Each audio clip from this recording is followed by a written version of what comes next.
गजानन गिरी, राहणार हयातनगर, तालुका वसमत, जिल्हा हिंगोली येथील एका शेतकऱ्याचा मुलगा. हिंगोली जिल्ह्यामधील शेतकऱ्यांवरती जे नैसर्गिक आपत्तीतून आलेलं संकट आहे त्यातून सावरण्यासाठी काल परवा महाराष्ट्र राज्य सरकारने जी 231 कोटी रुपयांची मदत केलेली आहे ती मदत 2,71,586 हेक्टरसाठीची आहे आणि 3,04,829 शेतकऱ्यांसाठीची आहे. त्या मदतीतून महाराष्ट्र राज्यातील हिंगोली जिल्ह्यातील प्रत्येक त्या अतिवृष्टी बाधित आणि पूरग्रस्त बाधित शेतकऱ्याला केवळ 8,505 रुपयांची मदत होणार आहे. आता त्या मदतीनंतर आपण नंतर बोलूयात. पहिल्यांदा मला तुम्हाला काहीतरी दाखवायचं आहे.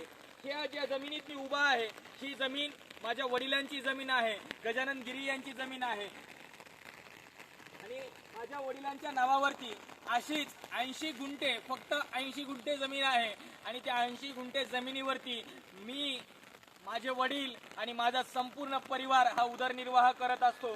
त्या उदरनिर्वाहाचं साधन असलेल्या या जमिनीमध्ये यावर्षी काय परिस्थिती येऊन टेकली तुम्ही सर्वजण पाहू शकता.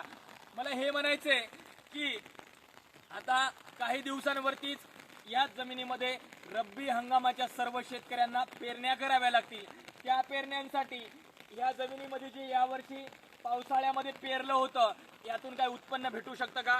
तुम्ही पाहू शकता. हे माझ्या शेतातील सोयाबीनचे झाडं आहेत. पाहू शकता तुम्ही, यामध्ये असंख्य सोयाबीनच्या झाडांच्या ज्या शेंगा आहेत त्या फुटून ते दाणे गळून जाण्याचं काम झालेलं आहे किंवा काही ठिकाणी सोयाबीन संपूर्ण जमिनीमध्ये पडण्याचं काम झालेलं आहे. कारण की इतकी वाईट परिस्थिती आहे या जमिनीमध्ये. तुम्ही पाहू शकता जसं काय अमेझॉनच्या जंगलामध्ये जी दलदल असते तसं काम या जमिनीमध्ये झालेलं आहे. मला हे विचारायचं आहे शासनाला की तुमच्याकडे सगळ्यांसाठी मदत करण्यासाठी म्हणजे उद्योजक, व्यापारी आणि असंख्य लोकांना मदत करू शकता. तुम्ही इतर राज्यांना देखील मदत करू शकता. इतर देशांमध्ये संकटे आली तुम्ही त्यांना देखील मदत करू शकता. केंद्र शासन आणि राज्य शासन या दोन्ही शासनांना माझी एक कडाडीची विनंती आहे, कळकळीची विनंती आहे की तुम्ही एकदा महाराष्ट्रातील त्या जिल्ह्यांमध्ये या ज्या जिल्ह्यांमध्ये अतिशय बेकार परिस्थिती शेतकऱ्यांच्या वावरामध्ये उद्भवली आहे आणि त्या शेतकऱ्यांचा एकदा येऊन तुम्ही आढावा घ्या, त्यांची चौकशी करा, त्यांना बोला. कारण की ज्या शेतकऱ्याने गेल्या वर्षीच्या आलेल्या शेतीच्या उत्पन्नातून जी जमापुंजी जमा केली होती त्या संपूर्ण जमापुंजीला त्या शेतकऱ्याने यावर्षी त्यांच्या जमिनीमध्ये गुंतवलं होतं. त्या गुंतवणुकीचा त्यांना फायदा मिळेल का, ती गुंतवणूक त्यांना वापस मिळेल का हे देखील त्यांना माहिती नसतं. शेतकरी हा निसर्गाच्या विश्वासावरती स्वतःची गुंतवणूक करत असतो आणि त्याच निसर्गाने यावर्षी शेतकऱ्याला दगा दिलाय. त्यामुळे शेतकऱ्यांवरती यावर्षी कर्जबाजारी होण्याचं संकट उभं राहिले. तुमचे 8,500 रुपये जे तुम्ही दिलेत ते तुमचे जे चाटू कार्यकर्ते आहेत ते गर्वाने सांगत फिरत आहेत की आमच्या शासनाने आम्हाला इतकी मदत केली, तितकी मदत केली. तुम्ही केलेली ती मदत काय तुमच्या बापाची जहागिरी नाही, ती माझ्या बापाची, माझ्या शेतकऱ्यांची जहागिरी आहे. ज्यातून आम्ही तुम्हाला कर देतो, महसूल देतो, तेच पैसे तुम्ही आमच्यासाठी वापरता. फक्त त्या पैशांमधील जे आमचा अधिकार आहे, जो आमचा हक्क आहे त्यातून आम्हाला कर्जमाफी द्या, त्यातून आमच्या महाराष्ट्रातील शेतकऱ्यांना उभं राहण्याचं साधन द्या. कारण की आज महाराष्ट्रातील प्रत्येक तो शेतकरी कर्जबाजारी आहे. जो शेतकरी शेती करतो, जो शेतकरी शेतीमधून स्वतःचा उदरनिर्वाह करतो. विचार करा, माझ्या वडिलांच्या नावावरती फक्त 80 आर जमीन आहे. त्या 80 आर जमिनीवरती 1,43,000 रुपयांचं कर्ज आहे जे की तुम्ही माफ केलेलं नाहीये. आणि कर्जमाफीसाठी महाराष्ट्रामध्ये दरवर्षी, यावर्षीच महाराष्ट्र राज्यामध्ये जानेवारी ते मार्च या 3 महिन्यांमध्ये जवळपास 2703 शेतकऱ्यांनी स्वतःचं आत्महत्या करून जीवन संपवलंय. आणि मला एक म्हणायचंय सरकारला, जर तुम्ही तुमच्या स्वार्थाची पोळी ही महाराष्ट्रातील शेतकऱ्यांच्या सरणावरती भाजणार आहात तर महाराष्ट्रातील शेतकरी यानंतर तुम्हाला कधीही मदत करणार नाहीत, कधीही तुमच्या पाठीमागे उभं राहणार नाहीत. जर आज तुम्ही महाराष्ट्रातील शेतकऱ्यांना थोडीही किंमत द्यायला तयार नसतील तर येत्या काळामध्ये हा महाराष्ट्रातील जागरूक शेतकरी, सुशिक्षित शेतकरी तुमच्या पाठीमागे कदाही उभं टाकणार नाही याची हमी मी देतो. मला यानंतर मुख्यमंत्री महोदयांना एक प्रश्न विचारायचा आहे. मुख्यमंत्री महोदय, काल परवा तुमच्या वर्षा बंगल्यासहित तुमचे जे इतर सहकारी मंत्री आहेत त्या मंत्र्यांच्या घरामध्ये जे डागडुजीचं काम झालं त्या कामाबद्दल एक छोटीशी लिंक बाहेर आली की त्या प्रत्येक मंत्र्यांच्या निवासस्थानामध्ये तुम्ही जो खर्च केलाय तो कोट्यवधी रुपयांमध्ये आहे. विचार करा मुख्यमंत्री महोदय, तुम्ही तुमचा स्वीय सहाय्यक, तुमच्या गाडीचा ड्रायव्हर, तुम्हाला महागाई भत्ता, तुम्हाला असे करून महाराष्ट्र शासन अनेक प्रकारे पैसे देतो आणि तरी देखील तुम्ही महाराष्ट्र शासनाच्या पैशातून स्वतःच्या घराची डागडुजी करतात. आता तुम्ही म्हणतील मुख्यमंत्री साहेब किंवा तुमचे चमचे म्हणतील की महाराष्ट्र राज्य हा मुख्यमंत्री चालवतो आणि तो मुख्यमंत्र्यांचा अधिकार आहे. मुख्यमंत्री साहेब, मी देखील MA इंग्लिश आहे, मला देखील त्या गोष्टीची जाण आहे, पण मला हे म्हणायचं आहे, तुम्ही फक्त महाराष्ट्र राज्य चालवता मुख्यमंत्री साहेब, हा शेतकरी संपूर्ण जग चालवतो, कारण की संपूर्ण जगाचा पोशिंदा हा शेतकरी आहे. त्यामुळं या शेतकऱ्यांवरती देखील तुम्ही खर्च करायला हवा मुख्यमंत्री साहेब. तुम्ही विचार करा मुख्यमंत्री साहेब, हे जे सोयाबीन पेरलं आहे ती सोयाबीनची बॅग किती रुपयाला होती? या सोयाबीनच्या बॅगेसोबत जे माझ्या वडिलांनी खत पेरला, माझ्या शेतकरी बांधवांनी जो खत पेरला, ती खताची बॅग किती रुपयांना आहे? त्यानंतर मुख्यमंत्री साहेब, या सोयाबीनवरती जवळपास 4 ते 5 वेळेस फवारणी केलेली आहे. त्या फवारणीचा खर्च सांगा मुख्यमंत्री साहेब.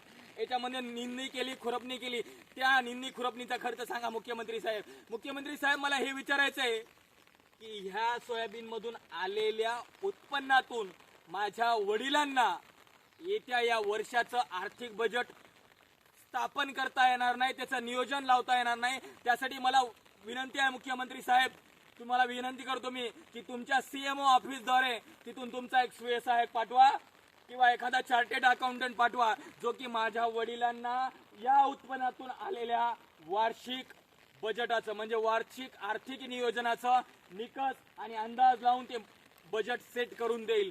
कारण की मला आणखीन एक प्रश्न विचारायचा आहे आणि मुख्यमंत्री महोदयांसोबत मला तो प्रश्न महाराष्ट्रातील सर्व त्या खासदारांना, महाराष्ट्रातील सर्व त्या आमदारांना आणि महाराष्ट्रातील सर्व त्या मंत्र्यांना विचारायचा आहे की तुम्ही त्या लोकांना लवकरात लवकर मदत करता जे लोक तुम्हाला इलेक्शन मध्ये फंडिंग करतात किंवा जे लोक तुम्हाला इलेक्शन मध्ये निवडणुकीमध्ये मदत करतात. मग विचार करा, सर्व खासदार, आमदार आणि मंत्री साहेबांना माझी एक प्रश्नाची विनंती आहे की या प्रश्नाचं तुम्ही उत्तर द्यावं की तुमच्या कुठल्याही राजकीय पक्षात तुम्ही असो, तुमच्या निवडणुकीमध्ये सतरंजा उचलण्याचं काम माझ्यासारखे शेतकऱ्यांचे मुलं करतात आणि ज्या शेतकऱ्यांचे मुलं तुमच्या सतरंजा उचलतात, तुमच्यासाठी अहोरात्र मेहनत करतात, तुमच्यासाठी प्रचार प्रसार करतात, त्या शेतकऱ्यांच्या पोरांना तुम्ही तर मदत नाही करू शकत, पण त्या शेतकऱ्यांच्या पोरांच्या बापांना म्हणजे शेतकऱ्यांना बघा, अशी परिस्थिती असताना त्या शेतकऱ्यांच्या बापांना तुम्ही मदत करू शकत नाहीत का? त्यांच्यासाठी तुम्ही कर्जमाफीचा आवाज विधानसभेत, विधान परिषदेत आणि लोकसभेत मांडू नाही शकत का? त्यामुळे महाराष्ट्रातील सर्व 48 खासदारांना आणि 288 आमदारांना माझी एवढी विनंती आहे की त्या 48 खासदारांनी लोकसभेमध्ये महाराष्ट्रातील शेतकऱ्यांना कर्जमाफी मिळावी यासाठी आवाज उठवावा. 288 महाराष्ट्रातील विधानसभेतील आमदारांनी विधानसभेमध्ये महाराष्ट्रातील शेतकऱ्यांना कर्जमाफी मिळावी यासाठी आवाज उठवावा. त्यानंतर महाराष्ट्रामध्ये राज्यसभेला 19 खासदार राज्यसभेमध्ये निवडून जातात. त्या 19 राज्यसभेच्या खासदारांनी देखील माझी विनंती आहे की तुम्ही देखील खासदार साहेबांनो, तुम्ही देखील देशाच्या दुसऱ्या संसद भवनामध्ये म्हणजे राज्यसभेमध्ये महाराष्ट्रातील शेतकऱ्यांच्या कर्जमाफीसाठी आवाज उठवावा. त्यानंतर महाराष्ट्राच्या विधान परिषदेवरती महाराष्ट्रातून जे 78 आमदार निवडून जातात त्या 78 आमदारांना देखील माझी विनंती आहे की तुमच्या सतरंजा उचलणाऱ्या कार्यकर्त्यांच्या बापांसाठी तुम्ही एक वेळेस कर्जमाफीसाठी आवाज महाराष्ट्रातील विधान परिषदेमध्ये उठवावा, विधानसभेमध्ये उठवावा, देशाच्या लोकसभेमध्ये उठवावा, देशाच्या राज्यसभेमध्ये उठवावा आणि महाराष्ट्रातील कर्जबाधित शेतकऱ्यांना कर्जमाफी मिळवून द्यावी, त्यांना कर्जमुक्त करावं, ही माझी तुमच्या सर्वांना कळकळीची विनंती आहे. आणि जाता जाता मला फक्त एवढं म्हणायचं आहे की जर या देशातला शेतकरी जगला नाही तर हा देश कधी जगणार नाही. कारण की या देशाला कृषी प्रधान राष्ट्र म्हणून जगामध्ये जर कोणी ओळख निर्माण करून दिली असेल तर तो जगाचा पोशिंदा माझा बाप आणि शेतकरी आहे. म्हणून या शेतकऱ्यांसोबत बैमान होऊ नका. जो शेतकरी अहोरात्र प्रामाणिकतेने आपली प्रामाणिकता आणि इमानदारीने शेती करून उदरनिर्वाह करतो त्या शेतकऱ्यांच्या उदरनिर्वाहाचं साधन असलेल्या या शेतीवरती यावर्षी निसर्गाने थोडंसं आकस्मिक संकट आणलेलं आहे. त्या अकस्मात संकटातून या शेतकऱ्यांना दूर करण्यासाठी विमा असो, अतिवृष्टी बाधित शेतकऱ्यांना मदत असो आणि त्यानंतर शेतकऱ्यांना सगळ्यात मोठी मदत म्हणजे कर्जमाफी ही देऊन सरकारने शेतकऱ्यांना उपकृत करावं हीच माझी सरकारकडे कळकळीची विनंती.